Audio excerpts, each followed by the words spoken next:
నమస్తే. నా ప్రభాత కమలంకు స్వాగతం.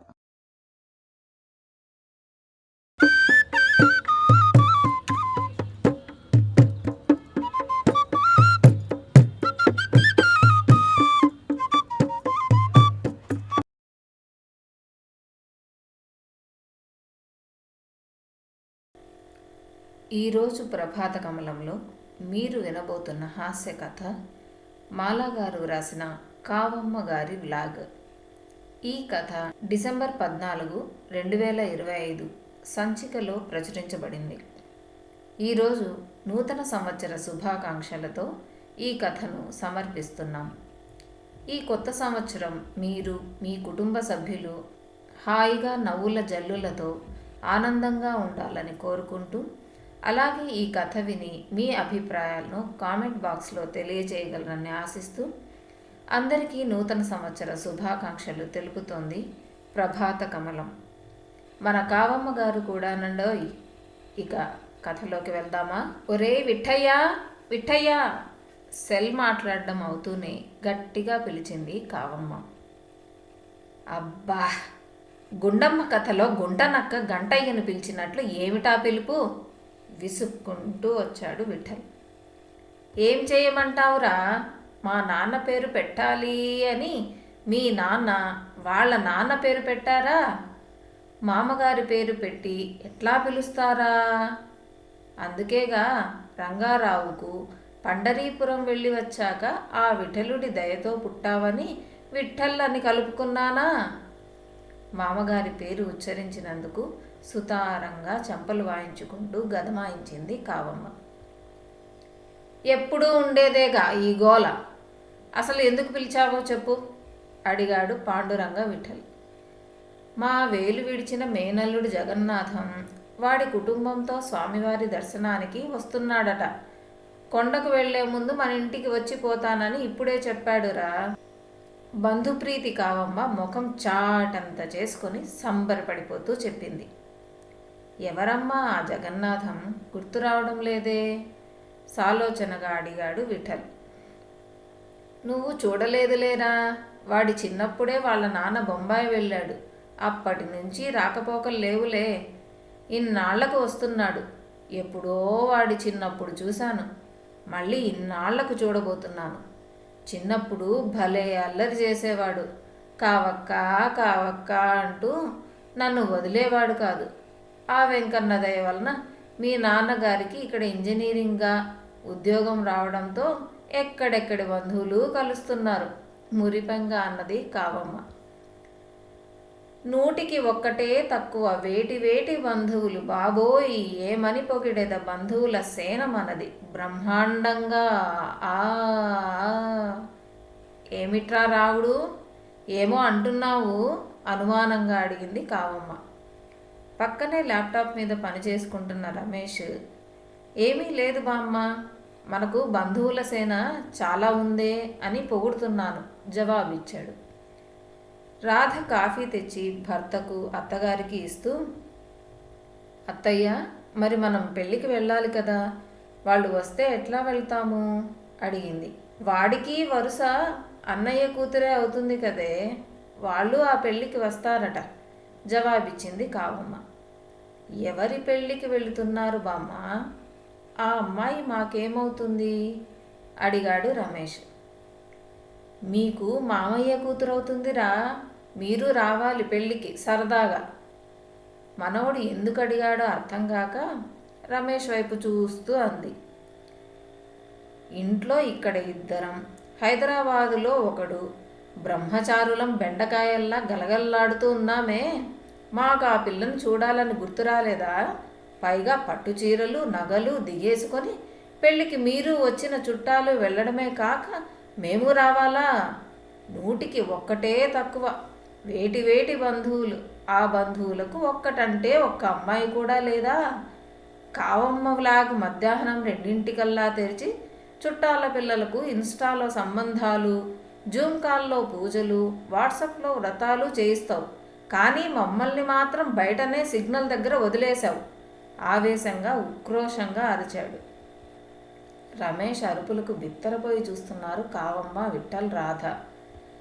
అంతలోనే కావమ్మ తేరుకొని, అయ్యో మనవడా, కావమ్మ వ్లాగ్ తెరవడం, పూజలు, వ్రతాలు, సమాధానాలు, సంబంధాలు చూడడం ఫుల్ సర్వీస్ సెంటర్ అంటావు, కానీ దేనికైనా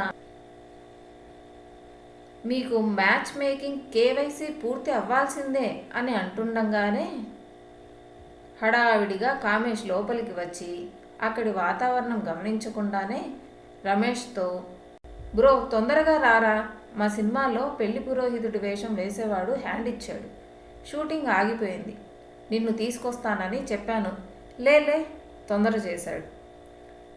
ఒరే కావుడు, ఏదో చెప్పబోయింది కావమ్మ. అప్పటికే కాస్త తేరుకున్న రాధ, కావుడు రావుడు ఏమిటండి, మీ పేరు మామయ్య గారి పేరు పెట్టాలని అలా పెద్దల పేర్లు పెట్టే ఆనవాయితీ ఉందని రామారావు కామేశ్వరరావు పెట్టమని మీరు గోల చేస్తే కామేష్ రమేష్ అని పెట్టుకున్నాను, అలా పిలవలేరా, రుసరుసలాడింది.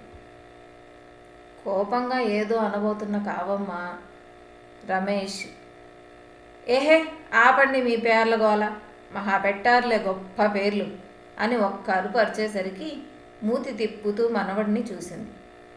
కామేష్ నెత్తిన ఒక్క మొటిక్కాయ వేసి, వీడో సినిమా పిచ్చోడు, పోయినసారి బృందగానం పాడేవాళ్ళు హ్యాండ్ ఇచ్చారని ఏడుస్తే పోనీ పాపం మా గొంతు వినిపిస్తుందని నా ఫ్రెండ్స్ను కూడా వెంటేసుకుని వస్తే ఎంత చెవులు చించుకొని విన్నా మేము వినిపించలేదు, ఇప్పుడేమో పెళ్లి చేసే పురోహితుడిగా రావాలా, మన పెళ్ళి గతి లేదు కానీ ఎవరికో పెళ్లి చేయించాలా, నీకు సిగ్గు లేదురా, పెళ్ళి పెళ్ళాం అవసరం లేదా, ఇట్లా సినిమా పెళ్ళిళ్ళు నువ్వు చేస్తూ నాతో చేయిస్తూ ఉంటావా, అవునులే ఏడ్చేవాడికి పెళ్ళాం వస్తే నాకు పెళ్ళాం వస్తుందని బేఫికర్గా ఉన్నావు, వడగళ్లవాన్లా దడదడలాడించిన తమ్ముడి వైపు తల తడుముకుంటూ బిక్కమొహంతో చూశాడు కామేష్. ఇంటి ముందు ఆటో ఆగిన చప్పుడికి అందరూ అటువైపు చూశారు. ఒక్కసారిగా రమేష్ కళ్ళ ముందు మెరుపు మెరిసింది. నల్ల కార్పిస్ మీద ఆకుపచ్చ ప్రింటెడ్ షర్ట్ వేసుకొని ఉన్న ఓ అమ్మాయి చెంగున ఆటోలో నుంచి దూకింది. భుజాల వరకు ఉన్న జుట్టును సుతారంగా వేళ్లతో వెనక్కి తోసుకుంటూ ఎదురుగా తననే గుడ్లు అప్పగించి చూస్తున్న రమేష్ను చూసి కొంటెగా నవ్వింది. ఒరేయ్ జగ్గు రారా, ఎన్నాళ్ళకెన్నాళ్ళకు చూస్తున్నానురా నిన్ను, పెద్దవాడివి అయ్యావు, ఇది నీ కూతురా, నోరంతా తెరిచి సంబరంగా ఆహ్వానించింది వాళ్ళను కావమ్మ. ఎట్లా ఉన్నావే అత్తయ్య, ఇది నా కూతురు ఊహ, మొన్ననే ఇంజనీరింగ్ అయిపోయింది, నా భార్య కళ్యాణి, పరిచయం చేస్తూ సూట్ కేసు తీసుకొని లోపలికి నడిచాడు జగ్గు అనబడే జగన్నాథం. ఇటు ఇయ్యండి మామయ్య, నేను తెస్తాను అంటూ సూట్ కేసు తీసుకున్న మనవడిని బుగ్గన చేసుకొని ఆశ్చర్యంగా చూసింది కావమ్మ. కుశల ప్రశ్నలు కాఫీలు అయ్యాక ముందు పెళ్లి చూసుకొని తర్వాత స్వామివారి దర్శనానికి వెళదాము అనుకున్నారు. గులాబీ రంగుకు ఆకుపచ్చ అంచున్న పట్టులంగా జాకెట్టు, ఆకుపచ్చ జార్జెట్ ఓణి వేసుకొని మెడలో చంద్రహారం, నడుముకు వడ్డాణం, చెవులకు జుంకీలు, బంగారు జడకుప్పెలతో పొడవాటి జడతో వయ్యారంగా బెడ్రూమ్ నుంచి వచ్చిన ఊహను కళ్ళు విప్పార్చుకొని చూస్తూ, అరే ఇందాక పొట్టి జుట్టు, ఇప్పుడు పొడగాటి జడ, ఇదేమి వింత అని ఆశ్చర్యంగా చూస్తున్న రమేష్ను హాయ్ బావా అని పలకరించింది ఊహ చిలిపిగా నవ్వుతూ. షూటింగ్ రేపు చేసుకోవచ్చులే, పదమని కామేష్ను బయలుదేరదీశారు. అందరూ పెళ్లివారింటికి చేరేసరికి అక్కడంతా గడబిడగా ఉంది. అక్కడ కనిపించిన పెళ్లి కూతురిని చూసి నిశ్చేష్టుడయ్యాడు కామేష్. అలాగే పక్కన కుర్చీలో కూలబడ్డాడు. ఊహ చుట్టూ ఊహలల్లుకుంటూ తిరుగుతున్న రమేష్ అన్న చేయి పట్టి లాగడంతో ఏమిటన్నట్లు చూశాడు. కళ తప్పిన అన్న మొహం చూసి షూటింగ్ గురించి బాధపడుతున్నాడేమో అనుకొని, పర్వాలేదు లేరా, ఇది ప్రాక్టీస్ షూటింగే కదా, రేపు వెళ్ళవచ్చు, నువ్వు వాళ్లకు కాల్ చేసి చెప్పావుగా అని సముదాయించి, ఏది ఈ పిల్ల అంతలోనే ఎటుపోయింది అని చుట్టూ చూస్తున్నాడు. అది కాదురా అన్న మళ్ళీ చేయి పట్టి లాగడంతో విసుగ్గా అటు చూసిన రమేష్ అన్న కళ్ళలో లీలగా తడి, మొహమంతా గులాబీ రంగులోకి కందిపోవడం చూసి గాభరా పడ్డాడు. పక్కన కూర్చుంటూ ఏమైందిరా అనునయంగా అడిగాడు కాసేపు ఊహను వదిలేసి. అటు చూడు పెళ్లి కూతుర్ని దీన మొహంతో చూపించాడు కామేష్. అరే, నీ సుందరి! గట్టిగా అరుస్తున్న తమ్ముడి నోరు మూశాడు కామేష్. ఇదేమిట్రా ఇట్లా అయింది అన్నతో విచారంగా అన్నాడు. అంతా నా కర్మ, ఏడుపు గొంతుతో గొణిగాడు. పెళ్లి కొడుకు కట్నం డబ్బులు తీసుకొని పారిపోయాడు. పెళ్లి కూతురి మేనమామ అరుస్తూ పరిగెత్తుకుంటూ వచ్చాడు. పెళ్లి కూతురి తల్లి గొల్లుమంది. ఏమిటేమిటి, పెళ్లి కొడుకు పారిపోయాడా? గందరగోళం, అరుపులు. ఎవరితో మాట్లాడుతున్నారో, ఏమి జరుగుతోందో ఏమీ అర్థం కావడం లేదు. యాహూ! రొట్టె విరిగి పానకంలో పడింది బ్రో. ఇదే మంచి సమయం. నువ్వు సుందర్ని తీసుకుని పారిపోరా అన్న చెవిలో గుసగుసగా అన్నాడు రమేష్. పనిలో పని పెళ్లికొడుకు డబ్బుతో పారిపోయిన రీల్కు ఇన్స్టాలో బోలెడు వ్యూస్ వస్తాయి. సెల్ తీశాడు రమేష్. పోదామా అన్నట్లు సుందరి వైపు ఆశగా చూశాడు కామేష్.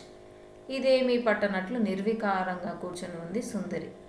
పెళ్లి కూతురి తండ్రి భుజం మీద కండువా తీసి నెత్తిన వేసుకొని 2 చేతులు నెత్తిన పెట్టుకుని కూర్చున్నాడు. నాన్న, మనం ఏమన్నా దేపే మొహాలమా? ముద్దకుడుముల్లాంటి 30 లక్షలు తీసుకొని పారిపోతే ఊరుకోవాలా? పదండ్రా, వాడెక్కడ ఉన్నా వేసుకొద్దాం పెళ్లి కూతురు అన్న గాండ్రించాడు. కదలక మెదలక కూర్చున్న అన్న మొహం చూసి, వీడో సున్నం పెడత మొహంగాడు, ఇహ నాకే తప్పదు, ఇది కావమ్మ బ్లాగ్లో వాగాల్సిందే అని తల కొట్టుకొని చిన్నగా బామ్మ పక్కన చేరి, బామోయ్ ఇటురా 1 నిమిషం పిలిచాడు రమేష్.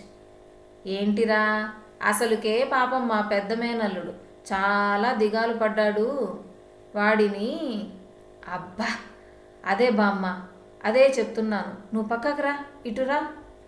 బామ్మ చేయి పట్టి పక్కకు గుంజి, పాపం ఇంత ఏర్పాట్లు చేశాక తాళి కట్టే ముందు పెళ్ళికొడుకు పారిపోయాడు కదా, పాపం ఎవరైనా పెళ్ళికొడుకు కట్నం తీసుకొని పారిపోయాడు అనుకుంటారా? పెళ్లి కూతురు లోపం అనుకుంటారు కదా. మళ్ళీ ఆ పిల్లకి ముందు ఎట్లా పెళ్ళి అవుతుంది అన్నాడు చాలా జాలిగా, ఏదో ఆ అమ్మాయిని ఉద్ధరిస్తున్నట్టుగా. కావమ్మ మనవడి వైపు అనుమానంగా చూసింది. వీడు అసలే పెళ్లి పిచ్చోడు, పెళ్ళి అని ఏడుస్తున్నాడు. వీడు చేసుకుంటానంటాడా ఏంటి కర్మ అనుకొని వాడి నెత్తిన ఒకటి గట్టిగా మొట్టి, ఒరే వెధవా, నువ్వు కానీ చేసుకుందామనుకుంటున్నావా ఏమిట్రా ఆ పిల్లని? నీకు వరహీనమైతుంది, నీకంటే 7 ఏడాది పెద్దది అంది తల తడుముకుంటూ. అబ్బా బామ్మ, ఎంత గట్టిగా మొట్టావు. ఇక అందరూ బట్టతల బ్రహ్మచారి అంటారు కోపంగా అని కాస్త తమాయించుకొని, అయినా నేనేం చెప్తున్నాను, నువ్వేమంటున్నావు? పాపం బ్రో మొహం చూడు ఎట్లున్నాడో, దేవదాసు మొహంతో. అసలు నీకు ఒక రహస్యం చెప్పనా? ఈ అమ్మాయిని మనవాడు ప్రేమించాడు, కానీ ఆ అమ్మాయికి చెప్పడానికి, నీకు చెప్పడానికి భయపడ్డాడు పిరికి సన్నాసి. ఇప్పుడు అనుకోకుండా ఇట్లా అవకాశం వచ్చింది, ముడిపెట్టేసేయ్ అన్నాడు. ఓరిని, ఇదా సంగతి? వాడికి ఎన్ని సంబంధాలు చూసినా ఒప్పుకోవడం లేదు, ఎందుకా అనుకున్నాను, పిచ్చి వెధవ అని కామేష్ దగ్గరికి వెళ్ళి, ఈ అమ్మాయిని పెళ్లి చేసుకుంటావా అని అడిగింది. అంతే, మధ్యకు కట్ చేసిన పుచ్చకాయలా గులాబీ రంగులో వెలిగిపోయింది కామేష్ మొహం. పుచ్చకాయ గింజల్లా కళ్ళు నల్లగా మిలమిలా మెరిసిపోతుండగా సంబరంగా మెలికలు తిరిగిపోతూ బామ్మ చేయి గట్టిగా ఊపేశాడు. అబ్బా, నీ సంబరం దొంగలు దోల, నా చేయి విరక్కొట్టకురా అని నవ్వుకుంటూ పెళ్లి కూతురు తండ్రి పక్కకు చేరింది. ఒరే సుబ్బుడు, దిగులు పడకురా, అంతా మన మంచికే అనుకో ఊరడించింది. ఏం మంచి అత్తయ్యా, ఉన్నది పాయే, ఉంచుకున్నది పాయే అన్నట్టు పెళ్లి కొడుకు పారిపోయే, డబ్బులు పాయే. ఇక ఇప్పుడు దీన్ని ఎవరు పెళ్లి చేసుకుంటారు? అక్క భుజం మీద తలా నుంచి కండువాతో కళ్ళు తుడుచుకుంటూ ముక్కు చీదాడు సుబ్బారావు. వీడి ఏడుపు తగలయ్యా, ముక్కు చీమిడంతా నాకు అంటిస్తున్నాడు అని చికాకు పడుతూ కావలసిన కార్యం ముందుందని చిరాకు అణుచుకుంది. పిన్నిగారు, పిల్ల బతుకెట్లా అండి? గుడ్ల నీరు కుక్కుకుంటూ మళ్ళీ బోరు మంది పెళ్లి కూతురు తల్లి వరదమ్మ. అబ్బా, నువ్వు ఉండవే వరదా, నీ ఏడుపుతో వరద గోదారిలా వరద తెప్పించుకు. నేనొక ఉపాయం చెప్తాను, వింటారా అంది కావమ్మ. చెప్పు అత్తయ్య, మీకంటే మాకు కావలసిన వాళ్ళు ఎవరున్నారు అన్నాడు సుబ్బుడు. ఏడుపు మొహంతో ముక్కు చీమిడి ఎక్కడ తన కొంగుకు తుడుస్తాడో. అందుకే ఏడ్చే వాళ్ళ ఎడం చేతి కింద ఉండకూడదు మనసులోనే విసుక్కుంటూ కార్యార్థి అయిన కావమ్మ, మా పెద్ద మనవడికి పెళ్లి సంబంధాలు చూస్తున్నామని తెలుసు కదా, వాడికి మీ అమ్మాయినిచ్చి ఈ ముహూర్తానికే పెళ్లి చేసేద్దాం అంది. అసలు ముందే ఈ సంగతి తనకెందుకు తట్టలేదు చెప్పమా? ఇంగ్లీషు దొరలా గులాబీ రంగులో మెరిసిపోయే ఆపిల్ లాంటి పిల్లాడిని చంకలో ఉంచుకొని దేశమంతా వెతికి దొంగ వెధవని తెచ్చాను అని నాలుగు ఖర్చుకున్నాడు. చురుక్కుమన్న నాలికని తడుముకుంటూ సరే అన్నాడు నోరంతా విశాలం చేసుకుని. ఇంతలో 10 మంది పూర్వ పెళ్లి కొడుకును మెడపట్టి తోసుకుంటూ తీసుకొచ్చారు. నాన్న, మన అదృష్టం, ట్రైన్ ఆలస్యమైంది, పక్క స్టేషన్లో కూర్చున్నాడు, ఇదిగో డబ్బుల సంచి, అన్నీ ఉన్నాయో లేవో చూడండి. పెళ్ళికొడుకు మెడ ఒక చేతితో, మనీ బ్రీఫ్ కేస్ ఒక చేత్తో పట్టుకొని నిల్చుని సెల్ఫీ తీసుకుంటూ అన్నాడు పెళ్లి కూతురి అన్నగారు సుభాష్. టికెట్ కొనుక్కున్నాను, అవి మాత్రం తక్కువ ఉన్నాయి, గొణిగాడు పూర్వ పెళ్లి కొడుకు.